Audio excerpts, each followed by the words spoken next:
Looking good.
Okay, you saw that we used Kingsford's original all-purpose seasoning.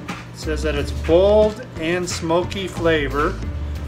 And then we are putting as our barbecue sauce Stubbs Sticky Sweet Legendary Barbecue Sauce.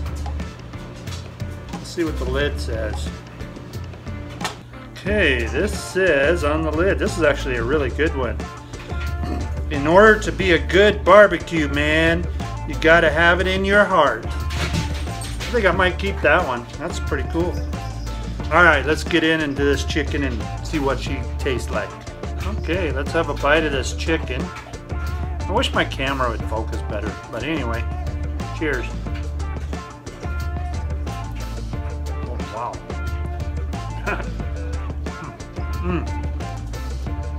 You have to try this. Oh wow, that's really good. That is really good. That is very sweet. Yeah. Oh. Wow. Yeah. Once again, that was Stubbs. This is awesome. Oh, I'm gonna have to buy more. We're gonna have to get more of this, honey. Anyhow, you know, that grill does an awesome job, that smoker. We probably had it on there probably 50 minutes, and then the last 5 minutes we sauced it twice, and it's great. So like I always say, even you can do this. Grill on.